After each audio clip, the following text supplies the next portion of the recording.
We all know and love the Flint and Tinder Made in America Flannel-Lined Waxed Trucker Jacket.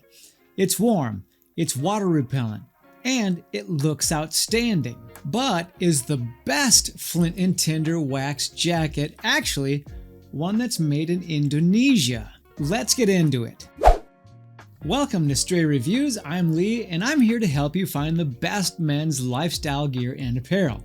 And today, we're looking at the Flint and Tinder Flannel-Lined Waxed Hudson Jacket. This hunter's-inspired jacket is made from British Tech Wax weather-resistant wax canvas. It offers similar weight and protection to the trucker and feels close or maybe a tiny amount thicker than the trucker. The inside is lined with 100% cotton flannel that's very soft and cozy.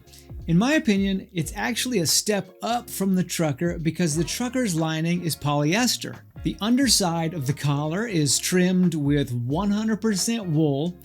There are two drop-in pockets that have hand warmer pockets underneath them, and there's a front flap pocket, an interior chest pocket, and a large rear game pocket that's lined with corduroy. Also, the cuffs are lined with corduroy too. I'll be honest, I'll probably never use the game pocket unless maybe I'm trying to smuggle in my latest gear purchase inside the house without my wife seeing it. Lastly, the jacket has a double pull YKK zipper that's nice and sturdy, and it has a snap placket. The Hudson sells for $348, and like I mentioned before, it's made in Indonesia. If you want to get a closer look, I'll leave a link in the description below. Like I mentioned before, this might be the best wax jacket made by Flint and Tinder, though I'm sure that there's going to be a lot of people out there that disagree with me. But let's get into the good, the bad, and the bottom line. Alright, let's start off with the good of the Flannel-Lined Waxed Hudson Jacket.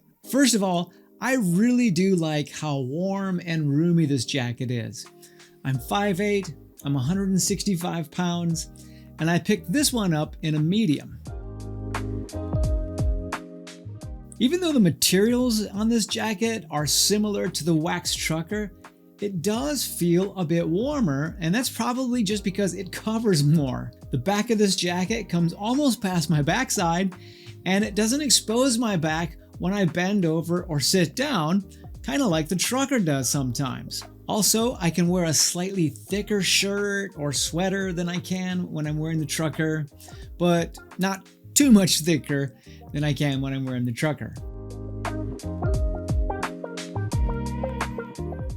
Also, even though this jacket may kind of be considered more of a fall jacket, I'm sure that I'll be wearing this into the winter, or at least until, let's say, January, February, when things get really frigid around here. I also give the Hudson bonus points because it does all of this that I've mentioned while still maintaining kind of a slim-ish profile. Maybe not as slim as the trucker, but a slim-ish profile. Like pretty much all of Flint and Tinder apparel that I own, this finish on this jacket is top notch. I really couldn't find so much as a loose thread when I went over it. Another great quality about the Hudson is that it's actually more versatile than other wax jackets. It's casual, but not too much like your typical trucker or chore coat would be. I would actually feel comfortable wearing this to, say, like a meeting in the wintertime. I'd be fine wearing this on a date, or really just about anywhere where, like, I'm not wearing a suit. Hey, if you're like me and you appreciate versatility, then tap that like button for me. Alright, let's talk about the bad of the Flannel-Lined Waxed Hudson Jacket. Probably my biggest complaint is that the flannel lining in the sleeves, combined with slightly slimmer sleeves, means that I have to work a little to get my arms in there if I'm wearing much more than a t-shirt or say like a lightweight Henley. And it could just be that my guns need to be registered. I really can't believe that I'm saying this, but I might have actually liked a smooth polyester lining in the sleeves just a little bit better for easier on and off. Another thing in the bad column is that Like all wax jackets, no matter where they're made or who makes them, it's spot clean only. I find that the irony of workwear inspired apparel is that if you actually work in it, you may get it dirty and never be able to get it clean again. Also, if you plan on sitting around a campfire, you're not going to be able to wash out the smell of the smoke when you're done. Lastly, I have mixed feelings about it being made in Indonesia, but it still costs $348. Granted, the Hudson has more features than the trucker, like a YKK zipper, the wool trim, and just more wax canvas overall. I'm just torn over whether I think it's too expensive or not, because it's not exactly like an apples to apples comparison with the trucker. There's just that part of my brain that tells me that it should be less because of where it's made. I don't know, you tell me. Is made in America always better? And at what point does a foreign made garment become too expensive in your eyes? Let me know down in the comments below. Okay, I'm gonna give you my bottom line opinion.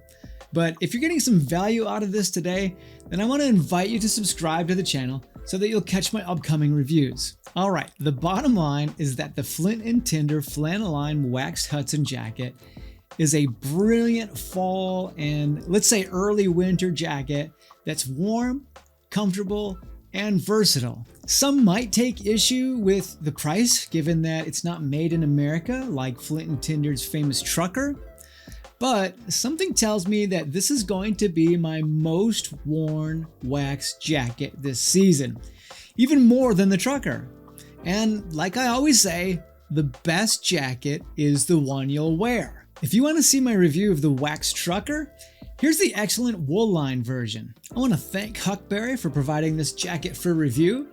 My opinions are my own, as always, and I want to thank you for watching. I'll see you over in the next video.